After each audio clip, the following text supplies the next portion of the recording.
وی نبی کریم صلی الله علیه وسلم او فرمایل چې یو سړی براشي په ورځ د قیامت خسور اب غټ کټ سړی بی او چې وی تلی نو وی د ماشي د وزر عمرت وزن به پکې نه نو عملونه به الله تلی یعنی دا عملونه چې چاکړي دخ خلق به تلی او د دوی به طول کیږي نو والوزنو طول د عملونو چې دی یوم ایزن په دغې ورځ باندې الحق دا حق دی فمن ثقلت موازینه نو هغه څوک چې درون شي طول د نیک عملونو د هغه نو فاولئک دا کسان چې دی به کامیاب وي چې طول د نیکو عملونو درون شي موازین بعضی علماوی دا موازین جمع دا وزن دا موازین جمع دا وزن دا او دا مراد تینا موزون دی چې کم عملون تلل شي چې هغه درانه شي او بعضی وی موازین نه مراد تله ده تله نو بیا خو د دې نه معلومیږي چې تلې ډیرې دي چې درون شي موازینه نو موازین خو جمع دا وزن دا نو معلومیږي خو بیا دا چې تلی ډیری دي نو آیا دا تله به یوی که ډیرې تلی بی بعضې علما وایي دا تلی به ډیري او یوه ډله د علما وایي دا خبره مضبوط هم ده او راجح هم ده چې تله به یوی په ورځ د قیامت چابړي به دوی او تله به یوی او کم ځای کې چې جمع راغلی د تلی په احادیثو کې صیغه د جمع هم راغلی د مفرد هم راغلی ده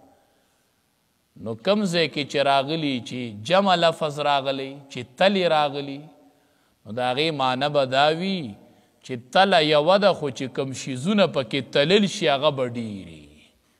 یی الله جمع راوړي دپاره د لویوالي د شان خو به هر صورت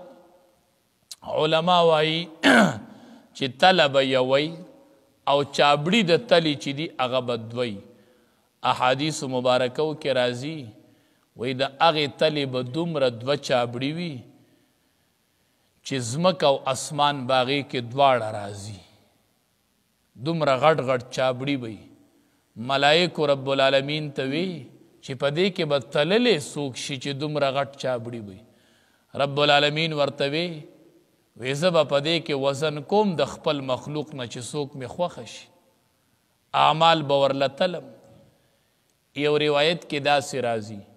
چې داود علیه السلام رب العالمین ته وی ما ته دا میزان وښیه الله ما ته دا تله د میزان وښیه خلق وی طول به کیږي ونضع الموازین القسط الله وی دا تلې به مونږ ولګو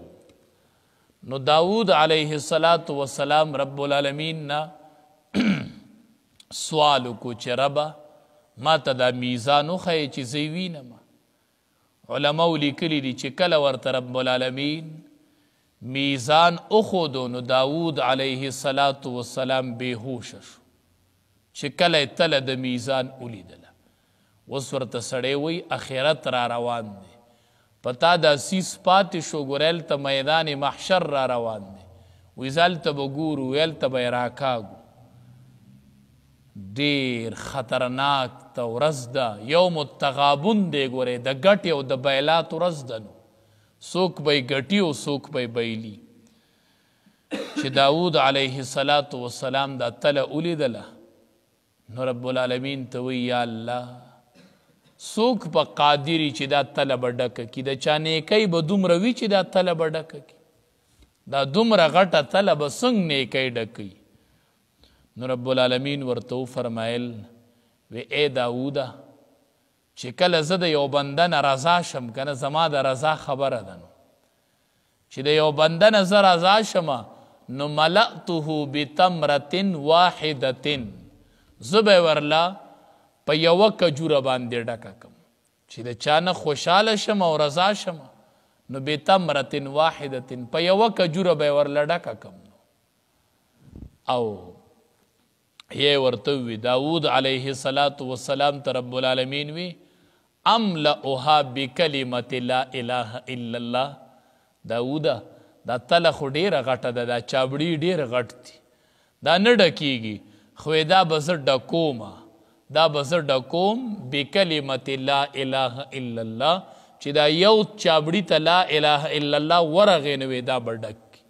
یا به په یوه کجورې پټ باندې ډک کمه،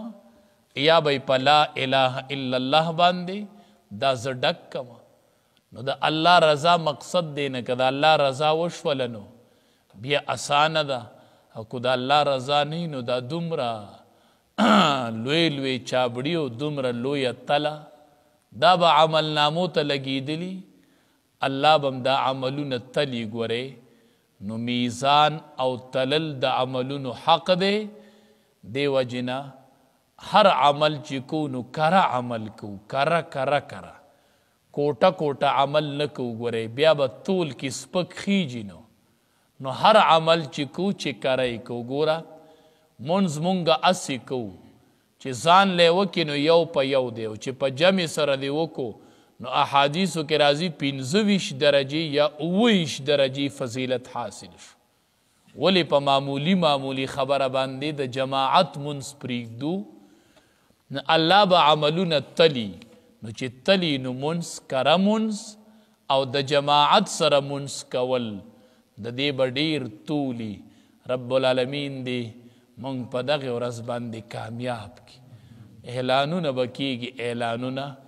چې پلانکې د پلانکي زوی په داسې ناکامۍ سره ناکامه شو چې بیا کامیابي نشته، پلانکې د پلانکي زوی په داسې کامیابۍ سره کامیاب شو چې بیا ناکامي نشته. د دنیا ناکامو او کامیابو ته مه خوشحالیږئ. نن به سړی ناکام وي او سبا به کامیاب وي، نن به کامیاب وي او سبا به ناکام وي. ومن خفت او هغه څوک چې سپک شي موازینه تول د نیکو د هغه، تول د هغه د نیکو، فاولئک الذین نو دا هغه کسان دي خسروا انفسهم چې تاواني کړي دي خپل ځانونه، بما کانو په سبب د دې چې ودوي بی آیاتنا چې زمونږ په آیاتونو به یظلمون انکار کو. ولقد مکناکم فی الارض خامخا په تحقیق سره ځای درکړی دی مونږ تاسو ته فی الارض په ځمکه کې،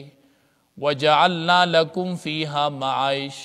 مونږ پیدا کړي دي ستاسو دپاره په دې کې معایشه اسباب د روزۍ، اسباب د رزق هم درله پیدا کړي دي، تاسو لم قدرت درکړی دی، ګرځئ اسباب د روزۍ هم تلاش کوئ او د الله عبادت هم کوئ. خو قلیلا ما تشکرون ډیر لږ غونتې په تاسو کې شکر وباسي. ډیر اسباب د روزۍ مې پیدا کړي، په څومره طریقو مې درله رزق لارې کولاو کړي دي، خو تاسو شکر ډیر کم وباسئ. که هر طرف ته ځي تا ته د روزۍ د ګټلو لار ده او د روزۍ د راوتلو اسباب دي. نو به هر صورت هر ټیم د الله تبارک وتعالی شکر ادا کول پکار دي. فرمایي والوزن طول د عملونو یومئذ په دغې ورځ باندې الحق دا یقیني دی، دا ثابت دی، دا بېشکه خبره ده. فمن ثقلت هغه څوک چې درون شي موازینه طول د نیک عملونو د ده، نو فاولئک دا کسان چې دي هم المفلحون هم دی کامیاب دي. ومن او هغه څوک خفت موازینه چې سپک وي طول د نیکو د هغه، نو فاولئک الذین خسروا انفسهم دا هغه کسان دي چې تاواني کړه خپل ځانونه، بما کانو په سبب د دې چې ودوي بی آیاتنا چې زمونږ په آیاتونو به یظلمون ظلم کولو، یعنی نه به یې منله.